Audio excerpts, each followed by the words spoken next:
এজন্য রাব্বুল আলামিন বলেন, ইয়া আইয়ুহান নাসু কুলু মিম্মা ফিল আরদি হালালান তাইয়্যিবা ওয়া লা তাত্তাবিউ খুতুওয়াতিশ শাইতান ইন্নাহু লাকুম আদুউম মুবিন। ওহে মানুষেরা, শোনো শোনো, এই জমিনের ভেতরে যেটাকে আমি হালাল করেছি, যেটাকে আমি পবিত্র করেছি, ওইটা খাও, ওইটা গ্রহণ করো।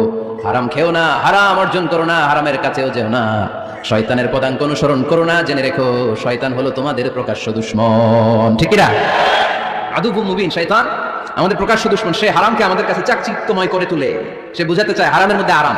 আসলে হারামে আরাম আছে, হালালের মধ্যে বরকত। এজন্য আমরা সবসময় হালাল অবলম্বন করবো। রাজি আছেন তো? কিন্তু আমরা যদি আমাদেরকে প্রশ্ন করি, আমাদের ব্যবসায়, আমাদের চাকরিতে, আমাদের লাইফ লিডিং সিস্টেমে আমরা কি শুধু হালাল খাই? কি খাই? হালালও খাই, সুযোগ পাইলে একটু যদি পাই অমনি ধরে ঘাপুস ঘুপুস।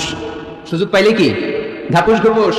ঘাপুস ঘুপুস করা যাবে না। অনেকে আবার আছে দেখবেন, খাওয়ার ক্ষেত্রে হালাল খোঁজে। খাওয়ার ক্ষেত্রে আমি অনেক লোক দেখেছি। থাইল্যান্ডে আমি গেলাম, দেখি যে তার ব্যাপারে জানি যে সরকারি চাকরি করে লক্ষ লক্ষ টাকা দুই হাতে কামায়। এমনি গাছেরটাও খায়, তলারটাও কুড়ায়। আছে না নাই? তো ইচ্ছে মতো ডানে বা ইনকাম করে, হালাল হারাম দুইটাই খায়। কিন্তু থাইল্যান্ডে যে হালাল খাবার খুঁজতেছে। কি খুঁজতেছে? ওখানে যে জিজ্ঞেস করে যে এই দোকানে কি পর্ক আছে? পর্ক থাকলে খাবো না। পর্ক মানে হচ্ছে শুকরের চর্বি।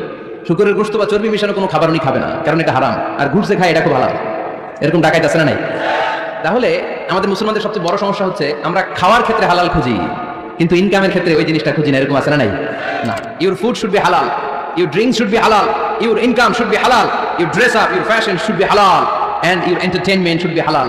আপনার পোশাক হতে হবে হালাল, আপনার খাদ্য হতে হবে হালাল, আপনার উপার্জন হতে হবে হালাল, আপনি যে বিনোদন করছেন এই বিনোদনটাও হতে হবে হালাল। চিল্লায় বলেন ঠিক কিনা?